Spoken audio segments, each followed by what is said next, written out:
ব্যক্তিগতভাবে আমি নিজে চাই যে এখন এই মুহূর্তের কথা যদি বলি, তারেক রহমান ক্ষমতায় আসুক এবং বিএনপি ক্ষমতায় আসুক সামনের নির্বাচনে। ডক্টর ইউনূস, আপনি দেশ চালাতে ব্যর্থ হয়েছেন। আমি যদি এখন একবারে বলি যে বিএনপির চাঁদাবাজি অবশ্যই হয়েছে, চাঁদাবাজি, এই চাঁদাবাজির জন্য আপনি দায়ী, আপনার প্রশাসন দায়ী। কারণ কোনো দেশে চাঁদাবাজি হচ্ছে সেটার জন্য যেই পদক্ষেপ নেওয়া দরকার আপনি নেন নাই। আর ভাই তারেক রহমান লন্ডনে বসে থাকা, সেখান থেকে সে যে কজনরে বহিষ্কার করেছে এই পর্যন্ত চাঁদাবাজির জন্য, আপনি অতজন মানুষের চাঁদাবাজির জন্য আটকও করেন নাই। আপনার কাছে কেমনে আমরা আশা করবো যে আপনি ভালো করে দেশ চালাবেন, কিছু একটা করবেন? অতএব আমি মনে করি নির্বাচন হওয়া দরকার। বাংলাদেশের ইতিহাসে এত শক্তিশালী সরকার কোনোদিন আসে নাই।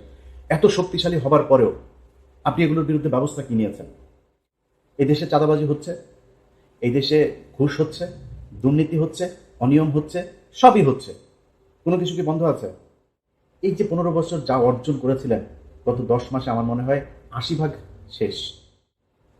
এত চাঁদাবাজি করেছেন আপনারা সারা দেশে, এমন ভয়ঙ্কর পরিস্থিতি। বিএনপি আর আওয়ামী লীগ এখন মোটামুটি সমান কাতারের জনপ্রিয় দল। আরে ভাই, বিএনপির মানে এখন যে চাঁদাবাজি চলছে অস্বীকার করার কোনো সুযোগ নাই। তো এটা বলবো, সারা দেশে চলছে তো চাঁদাবাজি। এটা বিএনপি যদি নাকি মানে ঘুমটা দিয়া তারপরে বলে যে না আমি কিছু দেখি না, ভাই আপনি ঘুমটা দিয়ে রাখলেই সারা পৃথিবী অন্ধকার হয়ে যাবে। আলোচনা করেছেন ইলিয়াস ভাই। প্রিয় দর্শক, থাকুন আমাদের সাথে, ভিডিওটি শেষ পর্যন্ত দেখুন। ইলিয়াস ভাইয়ের এর আলোচনাটি সম্পূর্ণ শোনার অনুরোধ থাকলো। দেশে এখন একেবারে স্পষ্টত দুইটা ভাগ হয়ে আছে, বিএনপি নির্বাচন এবং ডক্টর মোহাম্মদ ইউনূসের সংস্কার। আমি 5 তারিখের পরে আমার বেশ কয়েকটা ভিডিওতে আমি বলেছিলাম যে এই সরকারের যদি বর্তমান অর্থাৎ ডক্টর ইউনূসের যে সরকার, এই সরকারের যদি প্রয়োজন হয় তারা 5 বছর, 10 বছর, 20 বছর যতদিন ইচ্ছা থাকুক, কোনো সমস্যা নেই। আমি নিজেই বলেছিলাম। ডক্টর মোহাম্মদ ইউনূসের হাতে সেই সুযোগটা ছিল এই দেশের যে কোনো ধরনের সংস্কার করা, এবং এমনকি দেশের জাতীয় সঙ্গীত, দেশের গণতন্ত্র, এই কি বলে সংবিধান, এই দেশের পার্লামেন্টারি যে ব্যবস্থা, সেটা নির্বাচন ব্যবস্থা থেকে শুরু করে সবকিছু সংস্কার করার সুযোগ ছিল। এটা মানুষ মেনেও নিতে এখনো অনেক মানুষ আছে যারা কিনা তাদেরকে সমর্থন করেন। কিছু কিছু জায়গায় আমিও সমর্থন করি, আমাদের অনেক সমালোচনাও আছে এই সরকারকে নিয়ে।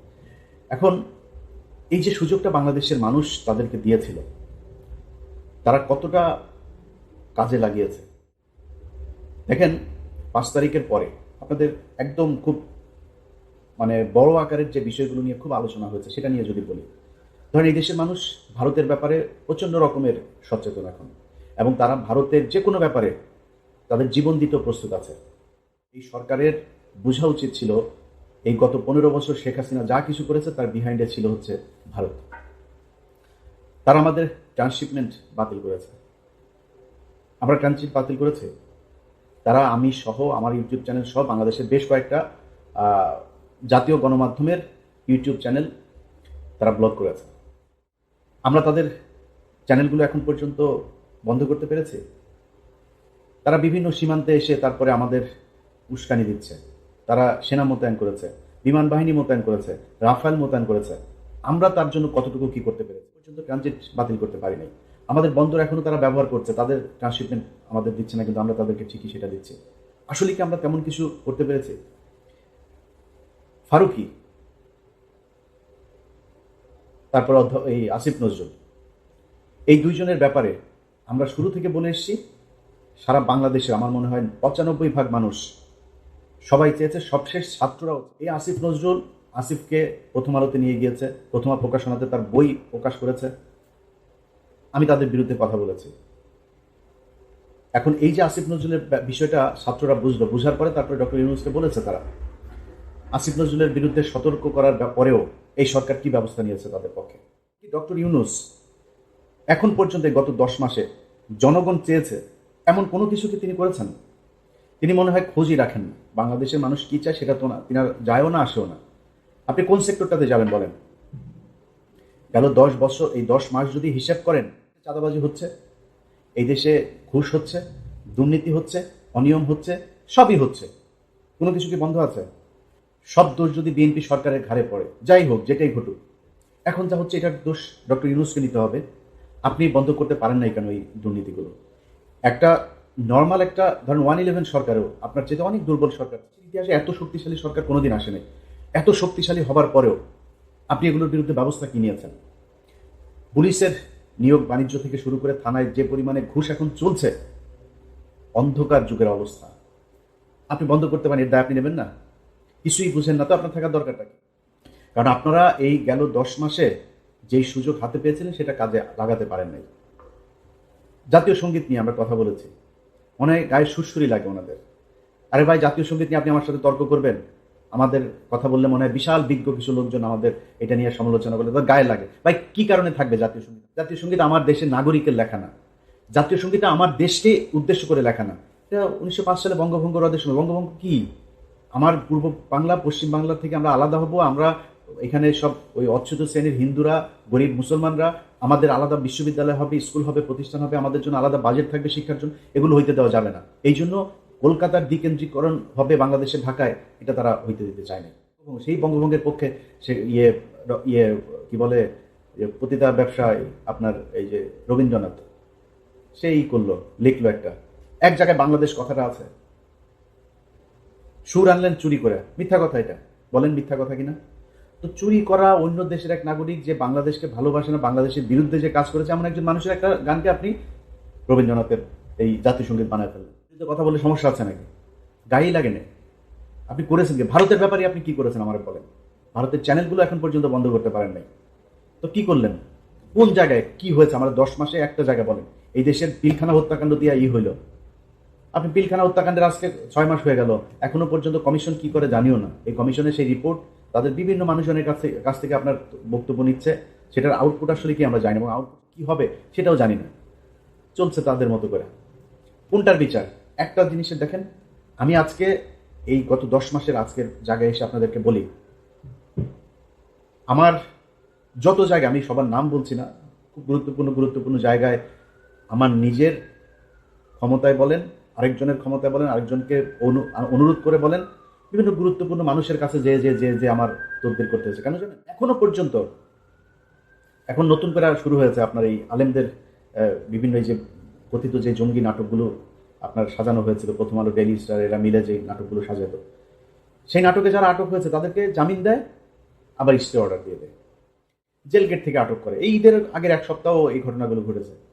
এখন এই যে ঘটনাগুলো আপনারা ঘটাইলেন, এই লোকগুলি মানে আপনার বন্ধু মনে হয় নাই? এই লোকগুলির মানে শেখ হাসিনা দ্বারা তারা নির্যাতিত হয় নাই? এই লোক কিছু করবেন না আপনি? আপনার মনে হলো যে না এরা আপনার শত্রু, টাচই করলেন। আর ভাই, আমি কে? আমি এই দেশের কি একটা তেলা পোকা? আমার জায়গায় বসে থেকে আল্লাহর কাছে শুকরিয়া। আপনাদের বলে রাখি, এগুলো একসময় জানবেন, আমি সবার নাম নিচ্ছি না, এরা এসে আপনাদের কাছে বলবে যে কতজনকে জেল থেকে ছাড়ানোর জন্য সহযোগিতা করেছে, নানান ধরনের সহযোগিতা। আমি আমার জায়গা থেকে যতটুকু সম্ভব এই মানুষগুলোকে জেলখানা থেকে, কাউকে পেরেছি, কাউকে পারি নাই, চেষ্টা করেছি। এটা আমি চেষ্টা করব কেন? এই চেষ্টা তো আপনার করা উচিত ছিল। এক সপ্তাহের মধ্যে শেখ হাসিনার সময়ে এই যে জঙ্গি নাটক, এই নাটকের সবগুলো মানুষকে আপনার বের করে দেওয়া দরকার ছিল, তারা আজকে আপনার পাশে থাকতো। আপনি আপনার বন্ধু চিনতে পারেন নাই। আমরা কিন্তু এই দেশের জন্য কাজ করছি, আমরা এই দেশের যারা এই 15 বছর নির্যাতিত হয়েছে তাদের জন্য কাজ করছি। এখন হুট করে আমি বলবো যে বিএনপি নির্বাচন চায়, এই নির্বাচন প্রতিহত করতে হবে, আমি এটা বলবো? কেন বলবো? কিসের জন্য? আরে ভাই, বিএনপির মানে এখন যে চাঁদাবাজি চলছে, অস্বীকার করার কোনো সুযোগ নাই। দিন আগে সালাউদ্দিন রয়ের যে প্রোডাক্ট, এই সালাউদ্দিন তার লোকজন দিয়ে 8-10টা লোক নিয়ে, আমারে নিয়ে, পিনাকি ভট্টাচার্যের নিয়ে তারা ঝাড়ু মিছিল, জুতা নিক্ষেপ টিক্ষেপ এগুলো করেছে। তো সালাউদ্দিন মিয়া, তুমি আমারে নিয়ে এগুলি করার ভাব নেই তো, আরও করো, কোনো সমস্যা নাই। সারা দেশে চলছে তো চাঁদাবাজি। এটা বিএনপি যদি নাকি মানে ঘুমটা দিয়া তারপরে বলে যে না আমি কিছু দেখি না, ভাই আপনি ঘুমটা দিয়ে রাখলেই সারা পৃথিবী অন্ধকার হয়ে যাচ্ছে। এই যে ওর নাম কি, শামীম ওসমান আছে না, আপনাদের মতো সুশীল যারা কিনা সুন্দর চেহারা, তারপরে খুব ভাবসাব নিয়ে চলেন, খুব ভদ্রভাবে সুন্দর করে কথা, আপনাদের মতো এরকম বালছাল বহুত নারায়ণগঞ্জে আছে, কেউ শামীম ওসমানের বিরুদ্ধে দাঁড়ান নাই। জাকির খান কিন্তু দাঁড়িয়েছিল। আজকে তাকে দেখছেন, ভাই 5 তারিখ না আসলে সে জীবনে কোনদিন জেল থেকে বের হইতে পারবে কিনা এটা জানে না। তো এই যে একটা মানে যে কষ্টের জীবন সে পার করে এসছে জেলখানায়, সে যে বেঁচে আছে এটাই তো অনেক কিছু।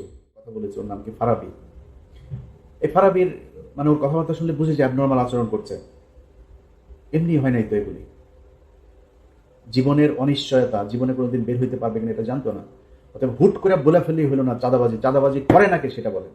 এখন যে সরকারটা চলছে, এই সরকারের ভিতরে নাই চাঁদাবাজি, নাই মানে করছে না, হচ্ছে না, হচ্ছে তো। তো আপনি বিএনপির খালি দোষ দিয়ে লাভ কি? এখন বিএনপি চাঁদাবাজি করছে বা চাঁদাবাজি করবে এই জন্য বিএনপিরে চাই না আরেকটারে চাই? আমরা তো চাইছিলাম ভাই, আমরা যেভাবে চেয়েছি যে দেশটা যদি আসলে সেভাবে যেত কোনো সমস্যা ছিল না। দেদারসে আপনার টাকা পাচার হচ্ছে, মানে কোনো এই দেশটার এখন কোনো মা বাপ নাই, যে যেই জায়গায় মানে মানে ইচ্ছা মতো খাচ্ছে আর কি। তো এটা যদি চলতে থাকে তার চেয়ে তো একটা স্টেবল একটা সরকার আসা উচিত। এখন একটা সরকার আসতে হবে যে সরকার দায় নেবে, যাদের পরের 5 বছর পরে নির্বাচনে আবার দায় নিয়ে আসতে হবে, এরকম একটা সরকার আমরা চাই। নির্বাচন আর সংস্কার এই দুইটা মানে একটার সাথে আরেকটার কি বলে কন্ট্রাডিক্ট করতে পারে না, কখনই সাংঘর্ষিক না। হ্যাঁ, আমরা যে সময়টুকু ধরেন জুন থেকে যদি পরের এপ্রিল পর্যন্ত প্রায় 2 বছর হয়েছে, ধরেন 10 মাস করলেন কি? এই 10 মাসে অগ্রগতিটা কি আমাদের দেখান একটা। পরের 10 মাসে যে অগ্রগতি হবে আমি এরকম কোনো সম্ভাবনাও দেখছি। কারণ যারা এই গত 10 মাসের যেই সময়, এই সময় যাদের হাতে সবচাইতে এক্সট্রিম পাওয়ার প্র্যাকটিস করার সুযোগ ছিল, তারা যেহেতু পারে নাই, সেই সময়ে যেহেতু পারেন নাই, পরের 10 মাসে পারবেন না, এটা মোটামুটি কনফার্ম। যেদিন বলেছেন আমি পদত্যাগ করতে চাই, ওই দিন আপনার শক্তি শেষ।